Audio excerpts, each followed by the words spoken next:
Hey guys, happy Sunday. Welcome back to another This Might Hurt. Yeah, hope you guys are doing well. I am off to see Wicked tonight with a friend of mine. Oh, we've got the Nine of Wands, but it's on its side. Actually, we have a couple cards on its side. So when cards come on their side, universe hasn't decided which way this is going yet. Are we in the direction of turning up? Or are we in the direction of turning down? But somehow we're paused here. Now, we had this in the upright yesterday, so this overthinking is still an energy, but we don't know if it's coming or going. So it's just kind of there. Then we have the Seven of Swords on the side, so it's kind of funny. I like the symmetry with the way that they fell on each side, right? So he's looking up at the overthinker, and the overthinker's not paying attention to him.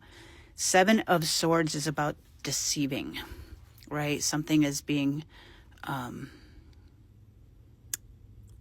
this looks like stolen to me, but I look at it as deceit. So what are you running out on? What are you not wanting to look at in your thoughts, potentially? What are we overthinking to the point of making it a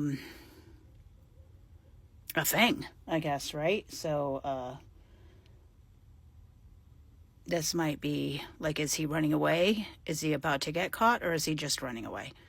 This one is he overthinking it to death, or has he noticed some boundaries he needs to set? Like, everything is just kind of up in the air, which is actually really kind of good for a Sunday, because on Sundays we should be resting and not really worried too much about the things, right? So this could go in either direction this week. So just be aware of those energies of deception and stealing and getting caught and overthinking and boundaries, right? These are things that we need to be mindful of this week.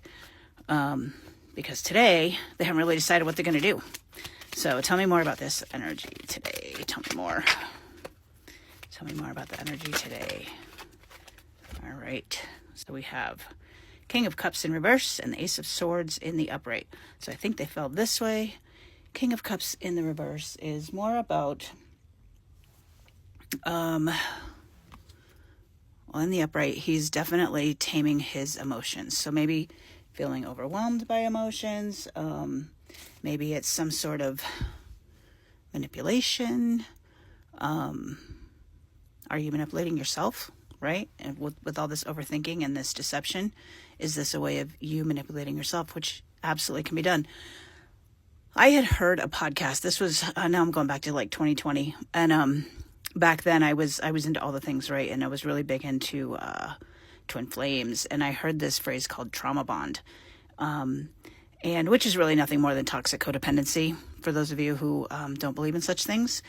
But yeah, so this trauma bond, the thing that stayed with me when I learned about it is the person who is being abused learns to abuse themselves, right?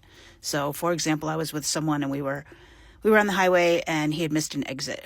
And he goes, "Ugh, you're such an asshole," talking to himself. And I was like, it clicked for me right then and there. Like, that is what abusing yourself means, right? Like, somebody had called him an asshole so many times in his life that he decided to make an agreement, right? Remember our 4 agreements.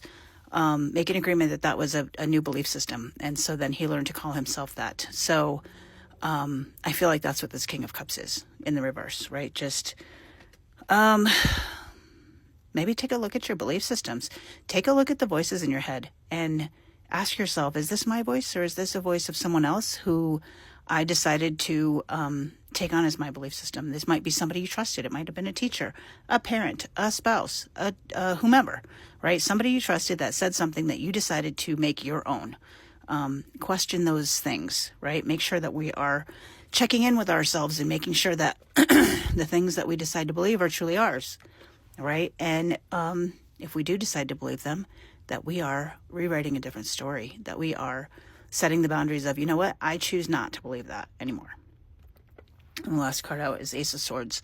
So a new way of thinking, which is literally everything this reading just said, right? Trying to look at things in a new way of light. Knowing that that voice in your head is coming from you and your higher self and your divine power and your God, Spirit, Source, Creator, Universe, and not from below, and not from the things that were given to us, but the things that we are giving to ourselves.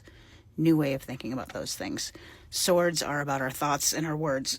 And we have 2 of them, right? I like that we go from the 7 to the ace, because that tells me that we're questioning it, right? And we're questioning it to see what's ours.